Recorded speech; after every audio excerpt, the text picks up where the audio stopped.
It started with a letter slipped under my door. No name, no signature. Just a warning from the HOA. Remove the bench by your porch, or face penalties. I thought it was some mistake.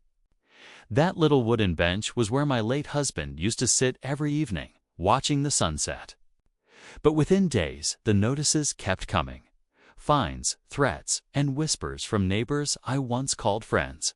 Then one night, I caught the HOA president herself on my security camera, doing something that changed everything. From that moment on, I knew this wasn't about a bench. It was personal. So I decided to fight back. But what I uncovered in the process, it nearly tore our entire neighborhood apart. For years, Maplewood Estates had been my peaceful corner of the world. A quiet, tree-lined neighborhood where the sound of sprinklers at dawn and laughter from backyard barbecues made every evening feel like home. My husband, Tom, and I bought our little beige house at the end of the cul-de-sac nearly 15 years ago. Back then, the HOA was nothing more than a friendly committee that organized potlucks and holiday lights contests. Everyone knew everyone. We looked out for one another. When Tom passed away 3 years ago, the house felt unbearably empty. But that front porch bench, the one we built together from reclaimed oak, became my sanctuary. Every sunset, I'd sit there with a cup of tea, watching the sky fade from gold to crimson. Neighbors would wave as they walked their dogs or pushed strollers. And for a while, I truly believed the worst was behind me. But then came the new HOA president, Diane Caldwell. She was the type of woman who could turn a smile into a warning. Impeccably dressed, clipboard always in hand, and an air of superiority that followed her like perfume. She'd moved in less than a year ago and immediately began restoring order to the community. Stricter parking rules, lawn inspections, even fines for decorative flags. At first, I brushed it off. Every neighborhood has its stickler for rules. But soon, things began to shift. Diane's weekly compliance walks became a performance. She'd pause in front of homes, taking pictures, jotting notes, whispering to her vice president, Mark, a nervous man who followed her like a shadow. When she passed my house, her eyes always lingered on the porch. One afternoon, she finally said it casually, almost sweetly. "You know, that bench doesn't quite meet the new aesthetic standards." I laughed, thinking she was joking. But she wasn't. The next day, I found a printed notice taped to my front door. The bench, my bench, was now considered non-conforming outdoor furniture and needed to be removed within 10 days. Failure to comply would result in daily fines. I felt my stomach drop. Surely this was a misunderstanding. No one else's furniture had ever been questioned. My neighbor across the street had 3 plastic flamingos and a gnome army, for heaven's sake. But something told me this wasn't about the bench itself. In the following days, I started noticing strange things. Cars slowing down near my house. Neighbors avoiding eye contact. A few even stopped waving. When I tried calling the HOA office, Diane answered directly, polite but cold, assuring me the matter was under review. Yet, the fines began appearing on my monthly statement anyway. At night, I'd sit on that bench, torn between anger and disbelief. How could something so simple, a piece of wood with memories carved into every grain, become a weapon in someone's petty power game? Still, I refused to give in. I'd followed every rule, paid every fee, maintained my lawn better than anyone on the block. But the more I resisted, the more relentless Diane became. And when I caught her standing across the street one evening, clipboard in hand, watching me as I sat on that bench, I realized this was no longer about neighborhood standards. It was about control. And whether she knew it or not, Diane had just started a war she couldn't win. Top of form, bottom of form, the next few weeks felt like living under surveillance. Every time I stepped outside, I could feel eyes on me, not in the paranoid sense, but in the way you know when someone wants to be seen watching. Diane's silver Lexus started appearing on my street more often, parked just far enough away to look coincidental. Her clipboard was her weapon of choice, and her smile thin and sharp. Her armor? At first, it was the bench. Then came the follow-up letters, each one more severe than the last. The HOA claimed my bench was a safety hazard, that its placement interfered with visual uniformity of the neighborhood's design plan. I reread those words over and over, trying to understand how a simple wooden seat could offend anyone. But I knew better. It wasn't about the bench. It was about control, about seeing how far Diane could push before someone broke. I tried reasoning with her, even offered to repaint the bench to match the porch trim. But she refused to meet in person, replying only through official letters. Each message felt colder, more mechanical. Then came the fines. $25 a day, accumulating without warning. Within 2 weeks, the total exceeded $200, an absurd punishment for refusing to erase a memory of my late husband. I thought about ignoring it, but the HOA's power was real. They could place a lien on my home if I didn't pay. That's when I started digging through the HOA's bylaws, searching for a loophole, anything to prove they were overstepping. What I found was worse. The aesthetic compliance clause Diane referenced had been added only a month earlier after she became president. It wasn't in the original community agreement we all signed. She'd rewritten sections without notifying residents, then started enforcing them retroactively. And she wasn't just targeting me, Mrs. Parker. Down the street, a widow like me got cited for having a birdbath too close to the sidewalk. A young couple was fined for their child's basketball hoop being visible from the street. It was systematic, calculated, and cloaked in bureaucracy. Still, I wasn't about to surrender. I attended the next HOA meeting, determined to speak up. The meeting room at the clubhouse was packed. Folding chairs lined the walls, and the air was thick with tension. Diane stood at the front, perfectly composed in her pastel blazer, greeting people with a politician's smile. When it was time for public comments, I took a deep breath and stood. "I'd like to discuss the new compliance rules," I said, my voice steady but shaking inside, particularly the enforcement of outdoor furniture standards. It seems Diane cut me off smoothly.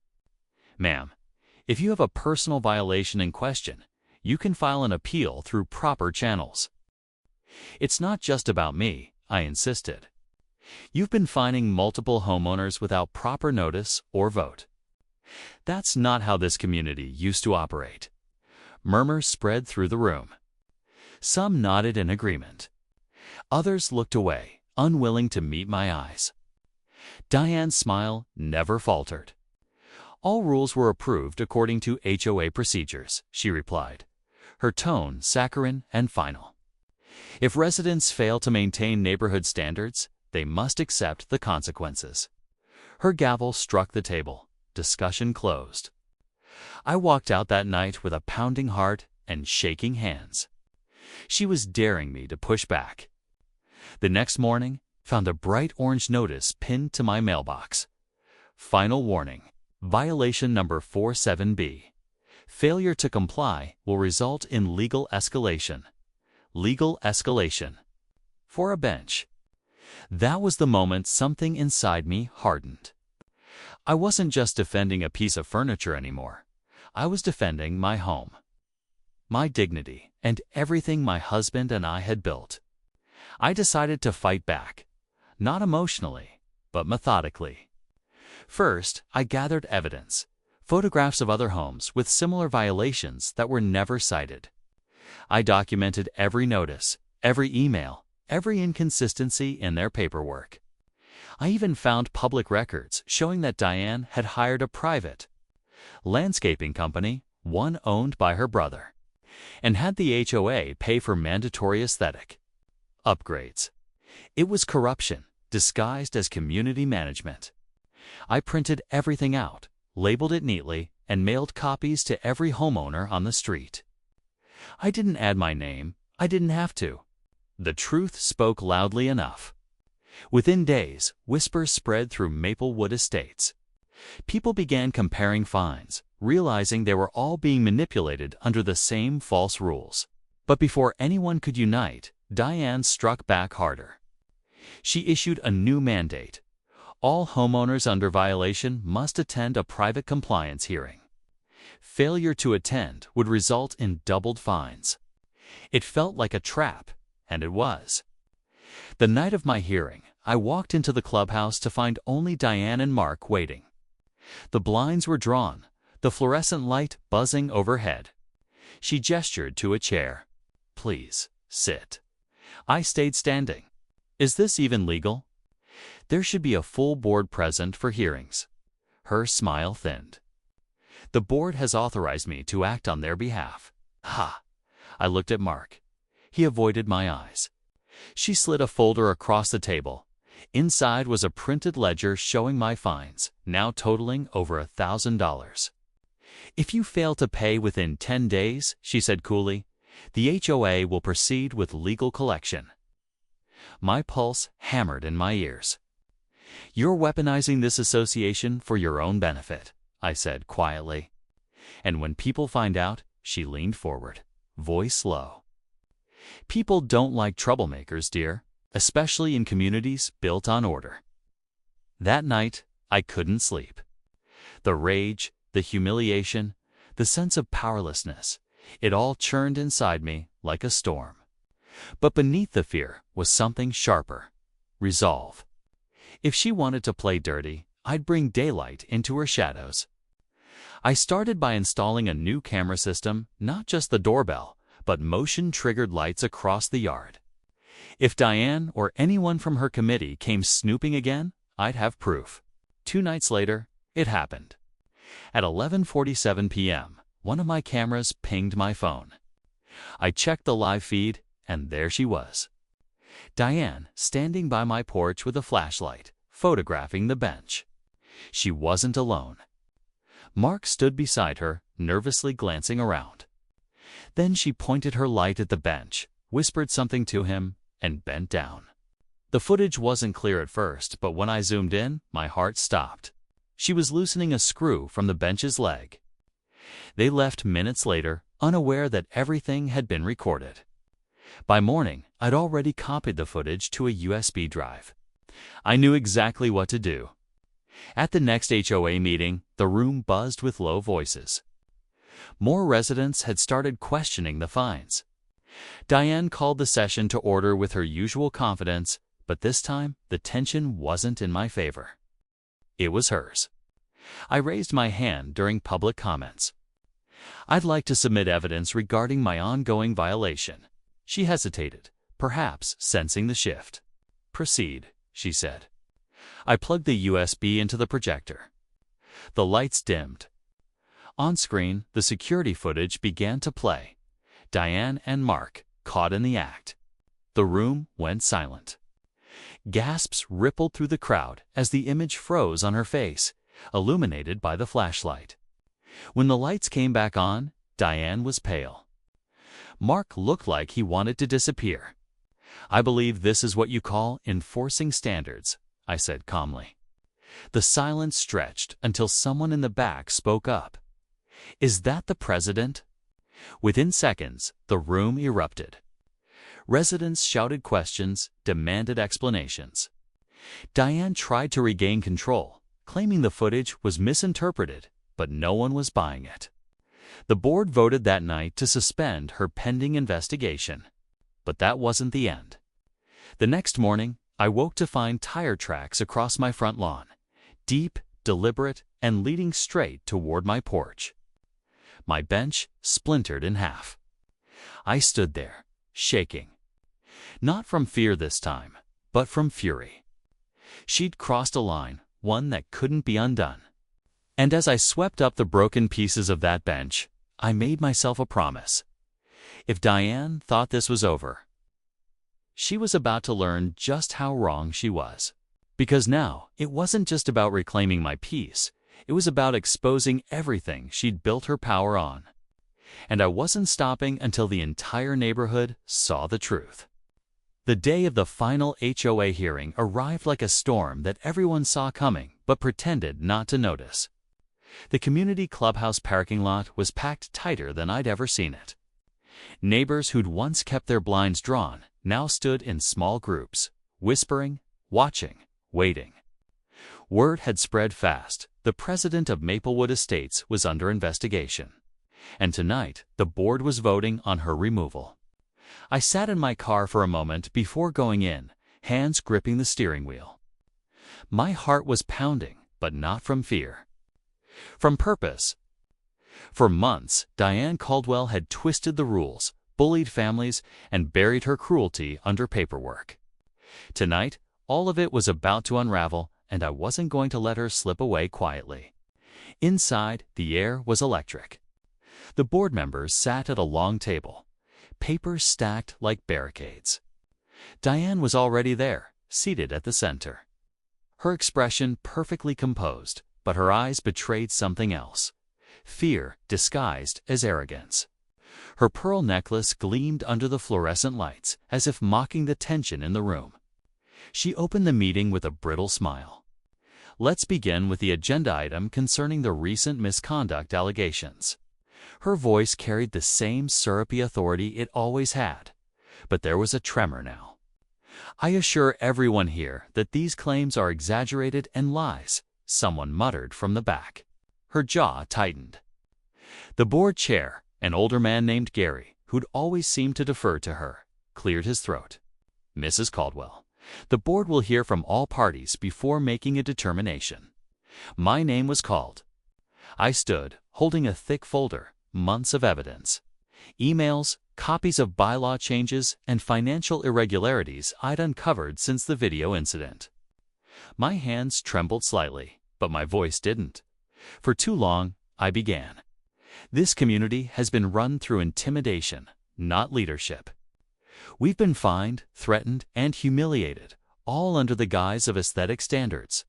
But what this really was control. And I can prove it. I walked to the projector and loaded my presentation. On screen appeared a spreadsheet, the HOA's financial records, which I'd obtained through a public request. These are the invoices from the landscaping company hired to make mandatory improvements, I continued. The same company owned by Diane Caldwell's brother. Over $20,000 paid out of community funds without a single vote. Gasps rippled through the room. Diane's composure cracked, if only for a second. She adjusted her blazer, forcing a laugh. That's irrelevant. Every contract was board approved. Really? I clicked to the next slide, a copy of the minutes from the supposed meeting where those approvals took place. Because, according to the official records, that meeting never happened. A low murmur spread through the crowd. People were leaning forward, whispering to each other, shaking their heads. Gary, looking suddenly pale, flipped through his own binder. Is this true, Diane? She shot him a warning glare. Gary, let's not jump to conclusions. I didn't let her recover. And that's not all. You've been issuing retroactive fines to homeowners for rules you created after they were in violation. That's not enforcement. That's extortion. The word hung in the air like a gunshot. Someone clapped from the back, then another.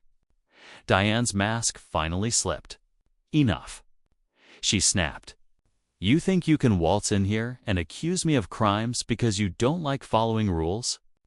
You're the one who's been causing chaos in this neighborhood. Her voice cracked as she stood, hands shaking. I've kept this community beautiful while people like you let your property rot. I felt a wave of anger rise, not just for me, but for everyone she'd bullied. You mean the community where kids can't play basketball, widows can't have benches, and families live in fear of your next notice. I said, you didn't protect this place, Diane. You poisoned it. The room fell into silence again. Every eye was on her. Every secret she'd hidden under polite smiles was now exposed. Then I dropped the final piece, the camera footage, again. Only this time, I showed the full video, the part that revealed what happened after she tampered with my bench. She hadn't just loosened a screw.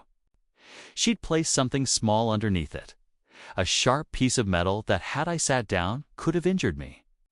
Gasps turned into outrage. People stood. One man shouted, "She could have hurt someone." The board chair slammed his gavel, calling for order, but it was too late. The tide had turned completely. Diane tried to speak, but her voice was drowned out by the crowd. The same people she once silenced were now shouting her down. Years of bottled frustration erupted all at once. "Resign." Someone yelled, "Get her out." Another voice added. Gary looked around helplessly before finally leaning into his microphone. Given the evidence and the reaction of this community, I motioned for an immediate vote to remove Mrs. Caldwell as president of the HOA.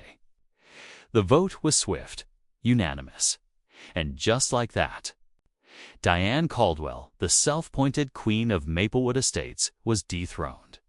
But victory didn't feel the way I expected. As she gathered her papers, her face flushed and trembling, I saw something beyond the anger, pity. Because beneath all that control, she was just a lonely woman desperate to matter. But pity or not, she'd crossed lines that couldn't be uncrossed. She brushed past me on her way out, muttering something under her breath I couldn't quite catch. The door slammed behind her, and for the first time in months, the clubhouse was silent. It was over. Or so I thought. That night, I came home to a dark house. I turned on the porch light, or tried to. It flickered, then went out. When I stepped closer, I saw why. Someone had cut the wire clean through. My stomach twisted. She was gone from the HOA, but she wasn't done. Then I saw it, a note wedged between the broken boards of my porch. No envelope. Just a scrap of paper scrawled in neat handwriting. "You took everything from me. Enjoy your victory while it lasts." I stood there, the cool night air pressing against my skin, the sound of crickets rising in the silence. My camera light blinked faintly in the corner, still recording, still watching. Part of me wanted to believe it was just her final act of bitterness. But another part of me knew Diane wasn't the kind of person who let go easily. The next morning, the neighborhood was buzzing again. People stopped by to thank me, to share their own horror stories. The air felt lighter, freer, yet beneath it all was a quiet unease. For the first time, people were realizing how fragile peace in a place like this really was. I replaced the porch light and fixed the bench, piece by piece. But even as I worked, I could feel something had shifted, not just in the neighborhood, but in me. I wasn't the quiet widow sitting alone at sunset anymore. I'd learned how power hides behind politeness, how control dresses itself up as community standards, and sometimes it takes losing everything to finally see the truth. When the last screw went in, I sat down the same spot where it all began. The bench creaked softly, familiar and steady beneath me. For the first time in months, I watched the sun dip behind the trees without fear of who might be watching. But deep down, I couldn't shake one thought, one question that lingered like a shadow on the edge of peace. If someone like Diane could rise again in this neighborhood, would anyone see it coming next time? The weeks following Diane's removal were unlike anything Maplewood Estates had ever experienced. The silence that once wrapped around our pristine little neighborhood now felt different, lighter, as if the whole community had finally exhaled after holding its breath for far too long. For the first time in years, people started opening their blinds again. Porch lights stayed on late. Children played in driveways without their parents glancing nervously toward the street. But beneath that fresh calm was a quiet reckoning. Diane's downfall had exposed more than her own corruption. It had pulled back the curtain on years of blind compliance. The way we'd all accepted the HOA's authority without question. The rules we never voted on, the fines we never challenged, the whispers we never confronted. We had built our own cage, brick by polite brick. The board called an emergency community meeting to rebuild trust. This time, it wasn't held in the stiff, rule-heavy atmosphere of the clubhouse, but on the green, the open lawn near the entrance, where the no parking signs used to stand like sentinels of control. Folding chairs circled under the oak trees, and for once, it didn't feel like a courtroom. It felt like a gathering. Gary, the former vice chair, stepped up to the microphone, his voice unsteady but sincere. "We failed you," he began. "This HOA stopped being about community and became about control. We let that happen. But from now on, no rule, no expenditure, no fine will happen without this neighborhood's voice." There was applause, hesitant at first, then stronger. I stayed near the back, listening. I hadn't wanted recognition, but as soon as people noticed me, a ripple spread through the crowd. "You're the reason we're here today," someone said. I smiled faintly. "No," I replied. "I just stopped pretending everything was fine." It wasn't heroism that drove me. It was exhaustion. Exhaustion from watching good people shrink under the weight of someone else's ego. From losing small pieces of home to paperwork and pride. From realizing how easy it is for power to hide behind civility. The new board formed a few weeks later. This time, every seat was elected. No appointments, no hand-picked insiders. They invited residents to submit ideas for reform. Within days, suggestions poured in. Relaxed landscaping rules, a transparent, fine system, even a community garden proposal. And yes, the first motion passed was to revoke the aesthetic compliance clause that Diane had weaponized. My bench, the one she'd tried to destroy, was now officially listed as a grandfathered historical fixture. The vote was unanimous.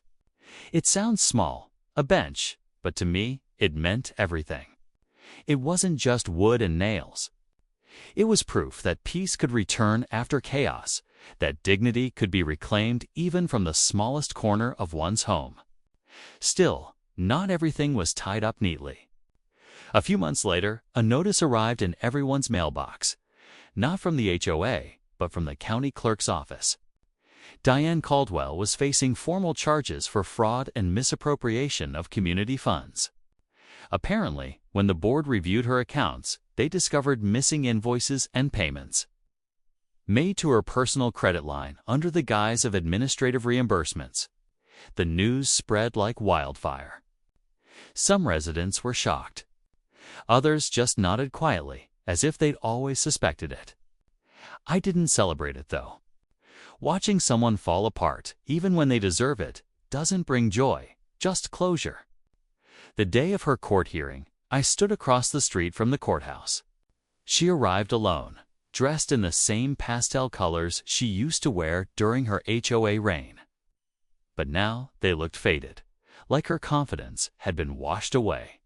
When she saw me, our eyes met briefly. There was no venom this time, only defeat. Maybe even relief. She didn't speak, and neither did I. Some endings don't need words. After that, life slowly returned to normal. Though normal now had a new meaning. The neighborhood began to change in small, beautiful ways. The Parkers brought back their birdbath. The Johnsons put up a bright blue porch swing that squeaked cheerfully in the wind. The young couple whose basketball hoop had been banned. Their driveway became the unofficial hangout spot for neighborhood kids. Even Gary, once timid and complicit, became one of the loudest advocates for fair governance. He'd stop by sometimes, offering updates about community reforms. Real transparency this time. One afternoon, he smiled and said, "We're calling it the Maplewood Renewal Project. Guess who started it?" I laughed. "Don't put my name on anything. I've had enough attention to last a lifetime." He grinned. "Too late. You're our honorary advisor." The irony wasn't lost on me. Me, the woman once threatened for defying the rules, now helping shape them. But maybe that was the point. Maybe the people best suited to guard against abuse are the ones who've already felt its sting. Every so often, I'd still catch myself glancing toward the end of the street, half expecting to see Diane's silver Lexus idling there. But it never came. Instead, I'd see kids racing on bikes, the sound of their laughter echoing through the cul-de-sac that once felt suffocatingly quiet. Peace had returned, but it wasn't the fragile, artificial peace of perfection. It was messy, loud, alive. The kind of peace built from honesty, not fear. And in the middle of it all stood that old oak bench, repainted, but still the same at its core. I'd sit there most evenings just like before. But now, instead of sitting alone, neighbors would join me. Sometimes we'd talk about nothing: weather, recipes, stories from years past. Other times, we'd talk about what happened, as if retelling it kept us from forgetting how easily power can corrupt when no one's watching. One evening, as the sun dipped low and the air turned golden, Mrs. Parker sat beside me and sighed softly. Funny, isn't it? We all used to think the HOA kept this neighborhood perfect. Turns out, it was fear that made it look so polished. I nodded. Fear looks tidy. Freedom's a little rougher around the edges, but it's real. She smiled. Real suits us better. Months rolled into a year. The Maplewood Renewal Project blossomed, the community garden took shape. Benches were installed along walking trails, and even a mural went up near the playground. It depicted a sunrise, a symbol of starting over. I didn't attend the ribbon-cutting ceremony. I preferred to watch from my porch as families gathered, laughter rising through the evening air. I didn't need applause or credit. My victory was quieter, sitting in peace on that same bench, knowing the home I fought for had finally become what it was meant to be. But I'll admit, sometimes, when the wind rustles through the trees, I still hear echoes of that first warning letter, the cold, bureaucratic words that started it all. And I wonder how many people right now are living under their own version of that same threat. How many neighborhoods look perfect on the outside while hiding quiet injustices behind their doors? That's the thing about control. It never announces itself. It disguises itself as order, as structure, as community. And before you know it, you've traded your peace for compliance. Maybe that's why this story matters. Not because one homeowner beat an HOA president, but because it shows what happens when people stop mistaking silence for harmony. In the end, the fight wasn't about a bench, or even about Diane. It was about a principle that home isn't something you're granted by a contract. It's something you protect, even when the battle is small, petty, or inconvenient. Because once you give up the right to sit on your own porch, to simply be in peace, what's left of the idea of home at all? As the last light faded across Maplewood Estates, I ran my hand along the bench's smooth wood, the faint scent of varnish still clinging to it. Somewhere in the distance, a dog barked, kids laughed, and the streetlights flickered on, steady and warm. The neighborhood was alive again, imperfect but free. And in that quiet, I finally let go of the anger, the fear, the endless nights of worry. Because the truth had done what it always does when it's finally seen. It set everything right again. They took my bench, my peace, and nearly my home. But in the end, they gave me something far greater. They reminded me that silence keeps tyrants comfortable, but courage, even quiet courage, keeps communities alive.